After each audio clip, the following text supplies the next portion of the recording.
Hallelujah. നമുക്ക് വീണ്ടും ദൈവത്തിൻ്റെ വചനം പഠിക്കാനായിട്ട് കർത്താവ് ഒരു അവസരം കൂടെ നൽകി. നമ്മൾ ഇപ്രാവശ്യം എഫെസ്യ ലേഖനത്തിൽ നിന്ന് ദൈവത്തിൻ്റെ വചനം പഠിച്ചുകൊണ്ടിരിക്കുകയാണ്.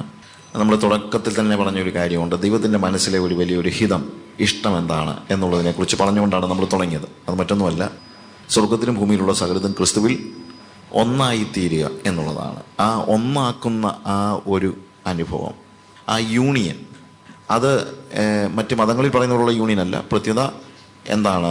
അത് സബ്മിഷനിലൂടെ നമ്മൾ ദൈവത്തിന് അല്ലെങ്കിൽ ക്രിസ്തുവിൽ നമ്മൾ അവനോട് യോജിക്കുന്ന അല്ലെങ്കിൽ ഹാർമോണിയസ് ആയിട്ട് പോകുന്ന ഒരു സ്റ്റേജാണ്. അല്ലാതെ എന്താണ്, ഒരു ലയനം, അമാൽഗമേഷൻ അല്ല നമ്മളവിടെ ഉദ്ദേശിക്കുന്നത് എന്ന് നമ്മൾ കണ്ടു.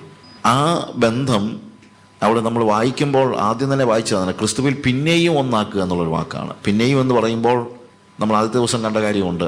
ഒരിക്കലത് ഒന്നായിരുന്നു. സൃഷ്ടിയിങ്കൽ ആദിയിൽ ദൈവം ആകാശവും ഭൂമിയും സൃഷ്ടിച്ചപ്പോൾ, അതായത് പ്രപഞ്ചത്തിലെ ഗോളങ്ങൾ തമ്മിൽ ആ യൂണിറ്റി ഉണ്ടായിരുന്നു, ഹാർമണി ഉണ്ടായിരുന്നു. എന്നാൽ ഭൂമിയിലെ മൃഗങ്ങളും ചരാചരങ്ങളും അത് തമ്മിലെ യൂണിറ്റി ഉണ്ടായിരുന്നു. മനുഷ്യനുമായിട്ട് ദൈവം ചേർന്നിരുന്നു. കാരണം ദൈവം മനുഷ്യനെ സൃഷ്ടിച്ചത് എങ്ങനെയാണ്? അവൻ്റെ സ്വരൂപത്തിലും സാദൃശ്യത്തിലുമാണ്. അങ്ങനെ എല്ലാം അവനിൽ ഒന്നായിരുന്ന ഒരു സാഹചര്യമായിരുന്നു ആദിയിലുണ്ടായിരുന്നത്. എന്നാൽ പാപം വന്നു കഴിഞ്ഞപ്പോൾ ആ ബന്ധങ്ങൾക്കെല്ലാം വിഘടനമുണ്ടായി. അതിലൊന്നാമത് സംഭവിച്ച വിഘടനം മനുഷ്യനും ദൈവവും തമ്മിലുള്ള ബന്ധത്തിലാണ്. മനുഷ്യനും ദൈവവും തമ്മിൽ വിഘടിക്കപ്പെട്ടു. അതാണ് നമ്മൾ ആദ്യം കാണുന്നതായ കാര്യം. എന്നാൽ രണ്ടാമത് മനുഷ്യനും പ്രകൃതിയും തമ്മിൽ വിഘടിക്കപ്പെട്ടു. മനുഷ്യനും തമ്മിൽ വിഘടിക്കപ്പെട്ടു. മനുഷ്യനും ദൈവവും തമ്മിൽ വിഘടിക്കപ്പെട്ടു. മനുഷ്യനും തമ്മിൽ വിഘടിക്കപ്പെട്ടു. മനുഷ്യനും പ്രകൃതിയും തമ്മിൽ വിഘടിക്കപ്പെട്ടു. അങ്ങനെ പിന്നീട് എല്ലാം ഹാർമണി നഷ്ടപ്പെട്ട ഒരു സ്റ്റേജിലാണ് പാപം മനുഷ്യനെ കൊണ്ടെത്തിച്ചത്. അല്ലെങ്കിൽ എല്ലാം അങ്ങനെ ഒരു അനുഭവത്തിലേക്ക് പോയി.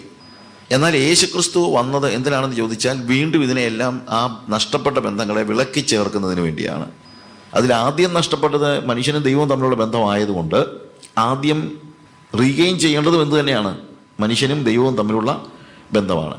മനുഷ്യനും ദൈവവും തമ്മിലുള്ള ബന്ധം ശരിയായെങ്കിൽ മാത്രമേ മനുഷ്യനും തമ്മിലുള്ള ബന്ധവും ശരിയാകത്തുള്ളൂ, ഇല്ലേ? അതുകൊണ്ട് കാൽവറി ക്രൂശിൽ യേശു കർത്താവ് എന്ത് ചെയ്തു?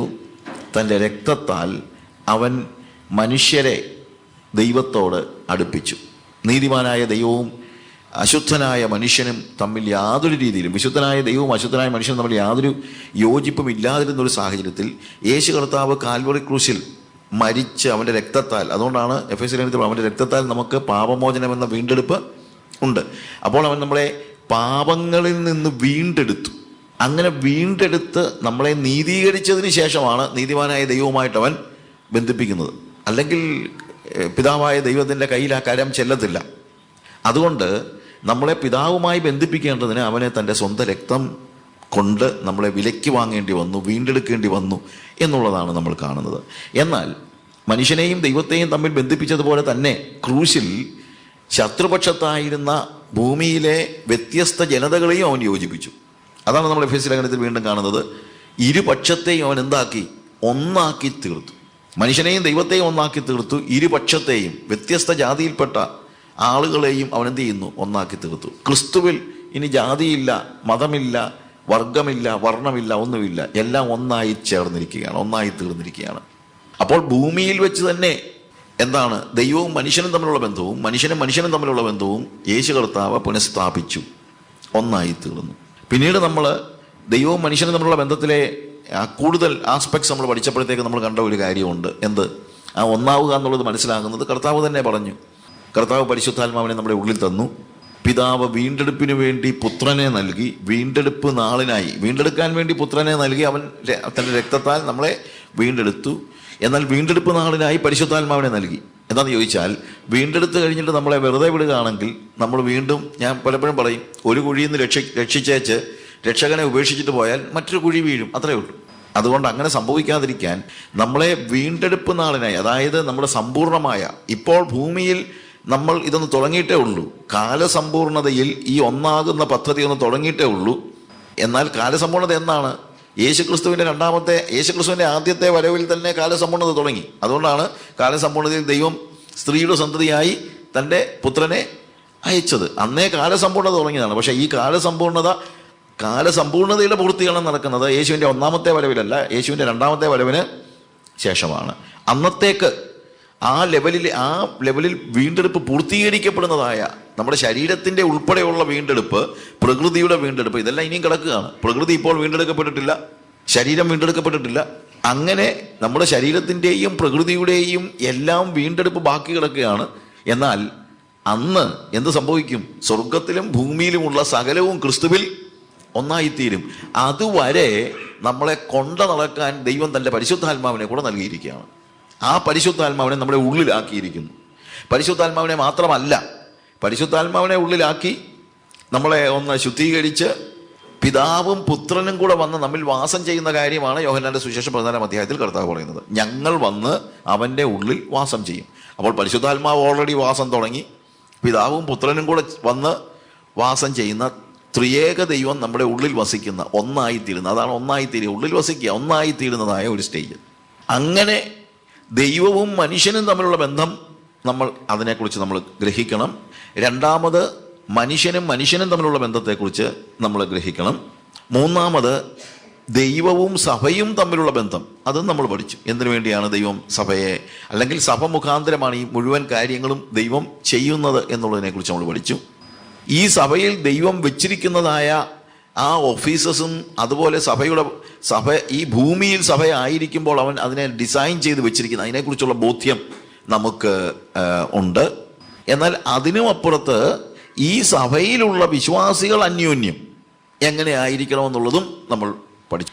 അപ്പോൾ ഈ അന്യോന്യ ബന്ധത്തിൽ നമ്മൾ എഫേസ്യ ലേഖനം 4-ാം അധ്യായത്തിൻ്റെ 25 മുതൽ 32 വരെയുള്ള വാക്യങ്ങൾ വായിക്കുമ്പോൾ ആദ്യം ഉപയോഗിച്ചിരിക്കുന്ന 25-ാമത്തെ വാക്യത്തിൽ അതുകൊണ്ട് നമ്മൾ എന്ത് ചെയ്യണമെന്നാണ് പറഞ്ഞിരിക്കുന്നത്. 4-ന്റെ 25-ാമത്തെ വാക്യത്തിൽ നമ്മൾ കണ്ടത്, ആകയാൽ ഭോഷ്ക് ഉപേക്ഷിച്ച് ഓരോരുത്തൻ താന്താൻ്റെ കൂട്ടുകാരനോട് സത്യം സംസാരിപ്പിൻ. ഭോഷ്ക് ഉപേക്ഷിച്ച്, അതായത് ഈ അന്യോന്യ ബന്ധത്തിൽ ഒന്നാമത് നമ്മൾ ശ്രദ്ധിക്കേണ്ട കാര്യം, നമ്മൾ ജെനുവിനായിരിക്കണം. കള്ളത്തരം ഉണ്ടാകാൻ പാടില്ല, മുഖം മൂടികൾ ഉണ്ടാകാൻ പാടില്ല. വളരെ പ്രായോഗികമായ കാര്യങ്ങളാണ്. അങ്ങനെ നമ്മൾ ഫ്രീ ആയിരിക്കണം. ഈ ഫ്രീഡം നമ്മൾ അനുഭവിക്കണം. വ്യക്തികളുമായിട്ടുള്ള ബന്ധത്തിൽ, സഹോദരന്മാരുമായിട്ടുള്ള ബന്ധത്തിൽ മറച്ചു വയ്ക്കാനൊന്നുമില്ലാത്ത ഒരു സ്റ്റേജ് ഉണ്ടാകണം.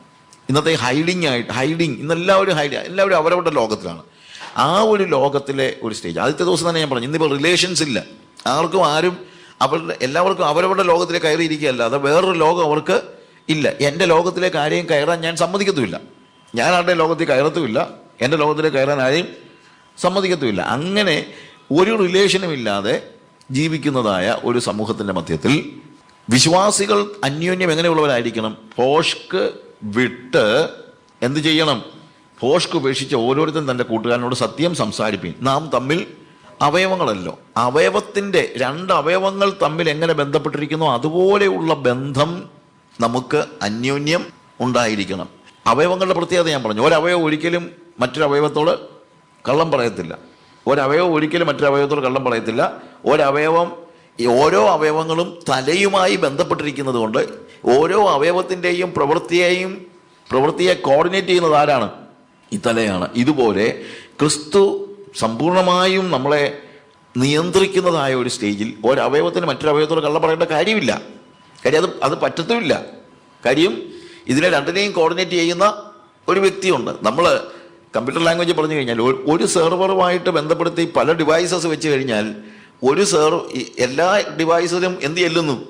ഈ സെർവറിൽ നിന്നുള്ള ഇൻഫർമേഷൻ നടന്നുകൊണ്ടിരിക്കുകയാണ്, അങ്ങോട്ടും ഇങ്ങോട്ടും പോയിക്കൊണ്ടിരിക്കുകയാണ്. പക്ഷേ ഇതിനെ ലിങ്ക് ചെയ്യുന്ന ഒരു സെർവറുണ്ട് എന്ന് പറഞ്ഞതുപോലെ ക്രിസ്തു എന്ന തലയും നമ്മൾ അവയവങ്ങളുമായിട്ടുള്ള ഒരു സാഹചര്യത്തിൽ നമ്മൾക്ക് മറ്റൊരു അവയവത്തോട് കള്ളം പറയാൻ കഴിയില്ല. അങ്ങനെ നമ്മൾ പരിശ്രമിക്കുന്നെങ്കിൽ നമ്മൾ ആദ്യം തന്നെയുള്ള പ്രശ്നം എന്ന് ചോദിച്ചു കഴിഞ്ഞാൽ നമ്മൾ ഈ തലയുമായിട്ടുള്ള റിലേഷനിൽ പ്രശ്നമുണ്ടെന്നാണ്. തലയുമായിട്ടുള്ള റിലേഷൻ പൂർണ്ണമാണെങ്കിൽ നമ്മൾ അവയവങ്ങൾ തമ്മിലുള്ള ബന്ധവും പൂർണ്ണമായിരിക്കും. കാര്യം ഇത് ലിങ്ക് ചെയ്ത് കിടക്കുകയാണ് എന്നുള്ളത് നമ്മൾ മനസ്സിലാക്കണം. അപ്പോൾ നമ്മുടെ അന്യോന്യ ബന്ധത്തിൽ ജെനുവിനിറ്റിയാണ് ഏറ്റവും പ്രാധാന്യം അർഹിക്കുന്നതായ കാര്യം. നമ്മൾ ഇൻറ്റഗ്രിറ്റി സൂക്ഷിക്കണം. ഇൻറ്റഗ്രിറ്റി ഞാൻ പറഞ്ഞല്ലോ, പറയുന്നത് പ്രവർത്തിക്കുന്നതിനെ തന്നെ പുറം ലോകം സ്വാഭാവികമായി ഇൻറ്റഗ്രിറ്റി എന്ന് പറയാറുണ്ട്. പക്ഷേ ഇവിടെ പറയുന്നത് പ്രവർത്തിക്കുക മാത്രമല്ല, എന്തും കൂടെയാണ്, ചിന്തിക്കുന്നത് പറയുകയും കൂടെയാണ്.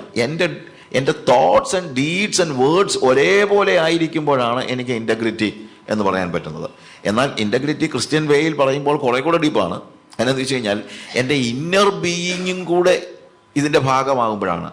എൻ്റെ ഇന്നർ ബീയിങ് 51-ാം സങ്കീർത്തനത്തിൽ ദാവീദ് പ്രാർത്ഥിക്കുമ്പോൾ പ്രാർത്ഥിക്കുന്ന കാര്യമുണ്ട്. എന്ത്? അന്തർഭാഗത്തിലെ സത്യമല്ലോ നീ ഇച്ഛിക്കുന്നത്, അന്തരംഗത്തിലെ ജ്ഞാനം എന്നെ ഗ്രഹിപ്പിക്കണമേ. അന്തർഭാഗത്തിലെ സത്യം, truth in the inner being, അതാണ് ശരിക്കും ഇൻറ്റഗ്രിറ്റിയുടെ തുടക്കം എന്ന് പറയുന്നത്. കാരണം എന്താണെന്ന് ചോദിച്ചു കഴിഞ്ഞാൽ അന്തർഭാഗത്തിലെ സത്യം അല്ലെങ്കിൽ ഇന്നർ ബീയിങ്ങും നമ്മളുടെ ഉപബോധ മനസ്സും തമ്മിൽ പോലും ചിലപ്പം, അതായത് അങ്ങനെ പോലും ഒരു വ്യത്യാസം ഉണ്ടാകാൻ പാടില്ല. കാര്യം എൻ്റെ ഇന്നർ ബീയിങ്ങിൽ പോലും, വേറെ രീതി പറഞ്ഞാൽ എൻ്റെ സ്വപ്നങ്ങൾ പോലും വിശുദ്ധമായിരിക്കണം. എൻ്റെ ഇന്നർ ബീയിങ് വിശുദ്ധമായിരിക്കണം. ആ ഇന്നർ ബീയിങ് വിശുദ്ധമാണെങ്കിൽ എൻ്റെ ചിന്തകൾ വിശുദ്ധമായിരിക്കും. ഞാൻ പറഞ്ഞ മനസ്സിലാക്കണം. എൻ്റെ അന്തർഭാഗം വിശുദ്ധമാണെങ്കിൽ എൻ്റെ ചിന്തകളും വിശുദ്ധമായിരിക്കും. എൻ്റെ ചിന്തകൾ വിശുദ്ധമായിരിക്കണം ആണെങ്കിൽ എൻ്റെ വാക്കുകൾ വിശുദ്ധമായിരിക്കും. എൻ്റെ വാക്കുകൾ വിശുദ്ധമാണെങ്കിൽ എൻ്റെ പ്രവൃത്തിയും വിശുദ്ധമായിരിക്കും. അപ്പോൾ ഒരു ക്രിസ്ത്യാനിയുടെ ഏറ്റവും വലിയ ഭാഗ്യമെന്ന് പറയുന്നത്, ദൈവം നമ്മളെ ശുദ്ധീകരിക്കുന്നത് നമ്മുടെ പ്രവൃത്തികളെ മാത്രമല്ല, ഈവൻ നമ്മുടെ വാക്കുകളെ മാത്രമല്ല, വാക്കുകൾക്കപ്പുറത്ത് നമ്മുടെ ചിന്തകളെ മാത്രമല്ല, ചിന്തകൾക്കും അപ്പുറത്ത് നമ്മുടെ ഇന്നർ ബീയിങ്ങിനെ. കാര്യം അതാണ് ദൈവം ഇച്ഛിക്കുന്നത്. അന്തർഭാഗത്തിലെ സത്യമല്ലോ നീ ഇച്ഛിക്കുന്നത്, അന്തർഭാഗത്തിലെ സത്യം. നമ്മളോട് തന്നെ ചോദിക്കണം, അങ്ങനെയുള്ള ഒരു ഇന്നർ ബീയിങ്ങിൽ നമുക്ക് വിശുദ്ധി സൂക്ഷിക്കാനായിട്ട് കഴിയുന്നുണ്ടോ? ഇന്നർ ബീയിങ്ങിൽ. കാരണം എന്ന് വെച്ച് കഴിഞ്ഞാൽ പലപ്പോഴും നമ്മുടെ യെരമ്യാവിൻ്റെ പ്രവചനത്തിൽ പറയുന്നൊരു കാര്യമുണ്ട്. ജെറമ്യാ പറയുന്നത്, ഹൃദയം എല്ലാത്തിനേക്കാളും കപടവും വിഷവും ഉള്ളത്. നമ്മുടെ ഹൃദയം തന്നെ ചിലപ്പോൾ നമ്മളെ കളിപ്പിച്ച് കളയും. അതായത് നമ്മൾ ഭയങ്കര സത്യവാന്മാരാണെന്ന് നമ്മളങ്ങ് ചിന്തിച്ചു പോകും. പക്ഷേ യഥാർത്ഥത്തിൽ നമ്മുടെ ഉള്ളിൻ്റെ ഉള്ളിൽ എന്തുണ്ടാകാൻ സാധ്യതയുണ്ട്? കാപട്യം ഉണ്ടാകാൻ സാധ്യതയുണ്ട്. പക്ഷേ അത് നമ്മൾ പോലും ഒരു സ്വാഭാവികമായ രീതിയിൽ ചിലപ്പോൾ നമ്മൾ പോലും അറിയില്ല. അതുകൊണ്ട് ചില ആളുകൾ, രണ്ട് രീതിയിൽ ആളുകൾ, ഒന്ന് കപടഭക്തന്മാരായ ആളുകളുണ്ട്. അവരുടെ ഏറ്റവും വലിയ പ്രത്യേകത അവർ കള്ളന്മാരാണെന്നുള്ളത് അവർക്കെങ്കിലും അറിയാം. പക്ഷെ ചില ആളുകളുടെ പ്രശ്നം, ഞാൻ കള്ളനാണെന്നുള്ളത് എനിക്ക് തന്നെ അറിയത്തില്ല. ഇപ്പോൾ യാക്കോബിൻ ലേഖനത്തിൽ പറയുന്നൊരു കാര്യമുണ്ട്, ഒരുവൻ തൻ്റെ നാവിന് കടിഞ്ഞാണിടാതെ താൻ ഭക്തനെന്ന് നിരൂപിച്ചാൽ അവൻ്റെ ഭക്തി വ്യർത്ഥമാകുന്നെന്ന് പറയുന്ന ഭാഗത്ത് ഉപയോഗിച്ചിരിക്കുന്ന വാക്ക്, ഒരുവൻ ഭക്തനെന്ന് നിരൂപിച്ചാൽ. അപ്പം ഞാൻ ആ ഭാഗം ഞാൻ ആലോചിച്ചപ്പോഴത്തേക്ക് എനിക്ക് മനസ്സിലായ ഒരു കാര്യം, ചിലപ്പോൾ അങ്ങനെ ഒരു പ്രശ്നമുണ്ട്. കാര്യം ഞാനൊരു ഭക്തനാണെന്ന് ഞാനങ്ങ് നിരൂപിച്ചു കളയും. പക്ഷെ യഥാർത്ഥത്തിൽ ഞാൻ ഭക്തൻ അല്ല. കാര്യം എൻ്റെ ഇന്നർ ബീയിങ്ങിൽ കാപട്യം ഉണ്ട്. എൻ്റെ ഇന്നർ ബീയിങ്ങിലെ കാപട്യം അകത്ത് വെച്ചുകൊണ്ട് തന്നെ ഞാൻ ചിലപ്പോഴെന്ത് ചിന്തിക്കാൻ സാധ്യതയുണ്ട്? I have no problem, I am so pure, ഞാൻ വളരെ വിശുദ്ധനാണെന്നൊക്കെ ചിന്തിക്കുക. അതുകൊണ്ട് ചില ആളുകൾ അവർ ശരിക്കും അവരുടെ കാപട്യത്തെ അവർ തന്നെ അറിയുന്നില്ല. കപടഭക്തന്റെ പ്രത്യേകത, അവൻ മറ്റുള്ളവരുടെ മുമ്പിൽ അഭിനയിച്ച് കാണിക്കുകയാണ്. ഞാൻ രാവിലെ പറഞ്ഞൊരു കാര്യമുണ്ട്, പ്രിറ്റൻഡിങ് ഒരിക്കലും ഉണ്ടാകാൻ പാടില്ല. പക്ഷെ ഇതിനകത്ത് പ്രിറ്റൻഡിങ് ഇല്ല, അവർ അഭിനയിക്കുന്നില്ല. പക്ഷെ അവരുടെ ചിന്ത എന്താണ്? എനിക്കെന്താ പ്രശ്നം, ഞാൻ വളരെ വിശുദ്ധനായ ആളാണെന്നാണ് എൻ്റെ ചിന്ത. അങ്ങനെ ഞാൻ ചിന്തിക്കുന്നത് കൊണ്ട് എന്താ സംഭവിക്കുന്നറിയാമോ? എനിക്കൊരിക്കലും നന്നാകാൻ പറ്റില്ല. ഞാൻ കഴിഞ്ഞ ദിവസം പറഞ്ഞ കാര്യമുണ്ട്, സഭയുടെ ഇന്നത്തെ ഒരു വലിയ പ്രശ്നം, ആത്മാവിലുള്ള ദാരിദ്ര്യം നമുക്ക് ഫീൽ ചെയ്യുന്നില്ല. സഭകളുടെ ഒരു വലിയ പ്രോബ്ലം അതാണ്. ഇന്ന് നമുക്കൊരു കുറവുണ്ടെന്ന് പോലും ആരും ചിന്തിക്കുന്നില്ല. അതാണ് നമ്മുടെ ഏറ്റവും വലിയ പ്രോബ്ലമായിട്ടിരിക്കുന്നത്. ഇവിടെ ഞാൻ പറയുന്നത്, നമ്മളുടെ അന്തർഭാഗത്തിലെ സത്യം, അതാണ് ദൈവം ഇച്ഛിക്കുന്നത്. അതുകൊണ്ടാണ് സങ്കീർത്തനത്തിൽ പല സ്ഥലങ്ങളിലും സങ്കീർത്തനക്കാരൻ പറയുന്ന കാര്യമുണ്ട്, എന്നെ ശോധന ചെയ്ത് എൻ്റെ ഉള്ളത്തെ. അപ്പം എന്നാന്ന് ചോദിച്ചു കഴിഞ്ഞാൽ, ഞാൻ ശോധന ചെയ്താൽ പോലും എനിക്ക് മനസ്സിലാകത്തില്ല. കാര്യം ഞാൻ ശോധന ചെയ്യുമ്പോഴും എനിക്ക് എത്രയും വരെയൊക്കെ പോകാൻ പറ്റുള്ളൂ, എൻ്റെ ഹൃദയം വരെയൊക്കെ പോകാൻ പറ്റുള്ളൂ. പക്ഷെ അതിനും അപ്പുറത്ത് എൻ്റെ ബീയിങ്ങിൽ തന്നെ ചില ഹിഡൻ അജൻഡാസ് ഉണ്ടാകും. അതൊക്കെ അങ്ങനെ ഒരു കാര്യം ഉണ്ടോ ഇല്ലയോ എന്നൊക്കെ അറിയണമെങ്കിൽ നമ്മെ ശോധന ചെയ്യാൻ നമ്മൾ ദൈവത്തിന് തന്നെ വിട്ടുകൊടുത്താലേ പറ്റുള്ളൂ.